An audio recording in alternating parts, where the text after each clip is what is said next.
What's going on, everybody? It's just another day in the kitchen, back with another episode, and in today's video we're taking a look at one of Kanye's more controversial fashion decisions earlier in his career. That's right, today we're taking a look at the leather skirt controversy. Now before we get started, I wanted to give a special shout out to the homie Strain Beats who's been cooking up the beats for these videos, so make sure you guys check him out. And while you're here, you might as well drop a like and subscribe and join our free Discord to stay up to date with the latest and the greatest. Shout out to all of my chefs in there. Now, if you followed Kanye West throughout his career at all, you've probably heard him described as creative, controversial, and chaotic amongst many things. But in particular, those three words are the perfect summary for today's topic, taking us back over 10 years ago in a different time both socially and in hip-hop, where we would see Kanye team up with his longtime mentor and friend Jay-Z to drop their now historic and legendary collab album, Watch the Throne. And while some fans like myself were just happy to get some new Kanye music, others were more focused on his choice of attire, with this particular outfit choice dominating headlines throughout most of the Watch the Throne tour. So much so that Kanye would go on to talk about it years later in a very rare interview in 2015 with Paper Magazine, where he would talk about how he was approached by Riccardo Tisci, creative director of Givenchy at the time, offering him the idea of wearing the leather kilt, which would starkly contrast with the established aesthetics in hip-hop at the time. Kanye even mentioning the gangbanger friends asking him what the hell he was wearing. And we would also see him double down on his decision to wear it, pushing creative boundaries and honestly just wearing what you want to. And while it might be a stretch, I'd like to think that it definitely set a precedent and helped push hip-hop in the current direction that we've seen over the last decade and a half or so. Because by no means do I think Kanye inspired artists like Young Thug to wear dresses, and shout out to Jeff one time. I think he definitely helped usher in a new era where artists can definitely embrace themselves and feel comfortable experimenting not only with their style musically but also aesthetically. And while Kanye was simultaneously challenging the deep-rooted homophobia that we saw in hip-hop at the time, it would be also in 2011 that he would wear a Celine women's shirt during his now iconic 2011 Coachella set, in which he would again double down and defend his decision to wear women's attire, mentioning that the whole vision is about freedom and getting away. And you can imagine what a lot of people had to say at the time. And although I don't think Kanye is solely responsible for the gender fluid androgyny we're seeing of artists today, I think he definitely had a hand in influencing not only his proteges like LaFlame here, but also some of his fans. Now for this next clip, I wanted to share some rare behind the scenes footage of Kanye talking about this leather kilt. So what do you think about this straight one like this? I like it. It still has the effect of a kilt with the pleats, but we took out all the volume in the back. Yeah, it just looks like a longer t-shirt and shit, like a piece of it.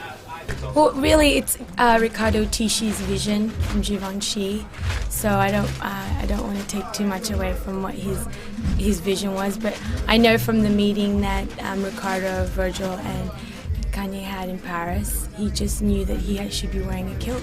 What you think of it straight? Because it's like the picture you see like me. It was there yesterday. It was straight. No, The last show, it looked like flatter. I like it better. I want to say that. The last show, did you wear it flat? You didn't wear it tucked. No, it was proper. It looked right the last show. The North Carolina show, it looked real good. Are you saying straight versus it? Yeah, it used to be like a little like this. Yeah. But I wonder, it's like, you still got a straightforward one, right? Yeah, of course. I've got a straight one, not untouched, no, but it doesn't have any snaps on it. I have this version and your original version. And so I guess, we just kind of went with the flow. We really didn't know what was going to arrive in the box until we were in Birmingham. We opened it up and then out came these amazing pieces that were just made for Kanye and Jay-Z. And it took a while, but I guess push came to shove, out came the leather pants and the kilt. We had all these different versions. Like the one I had yesterday is like didn't have pleats in the back. But what happens is when I go like this, it like goes like this. It makes like this kind of like weird shape.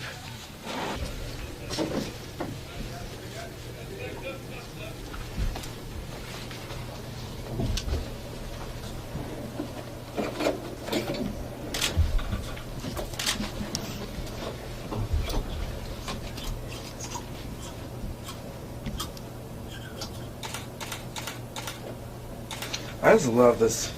I mean, I like it when if I wear a kilt or I'm not wearing a kilt. Like, I just like the silhouette. I think is like really modern.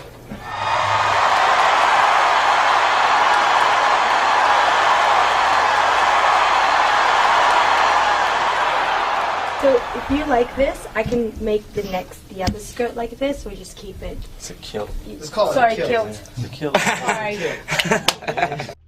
Now you may be watching this video currently in 2024 and wondering what's the big deal about wearing a leather kilt, as by now you've seen everyone from Young Thug to Lil Uzi Vert wear them. However, times were truly differently 10 years ago, and while I expected to find a ton of homophobic and anti-Kanye related comments, I was actually pleasantly surprised to see most people admiring his creative direction, showing that even back then there were some real fans that could appreciate what he was doing and challenging the norm.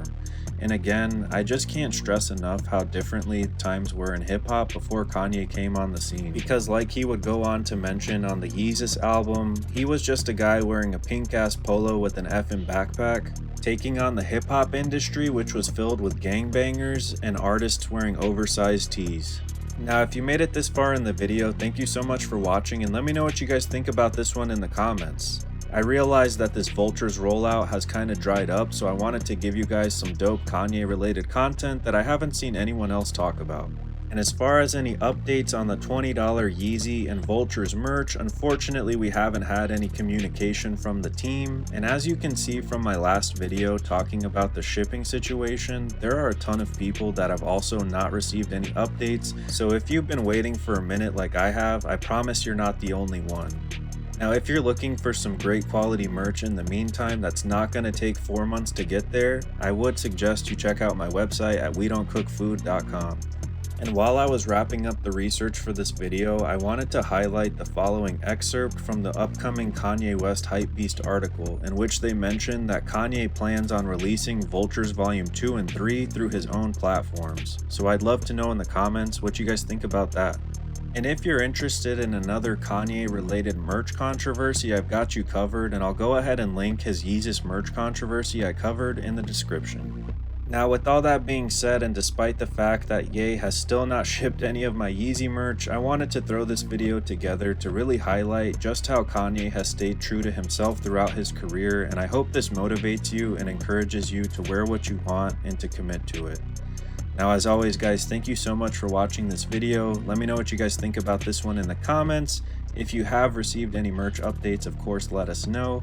Remember to stay safe out there, guys, and remember, it's lit. Straight up, and peace.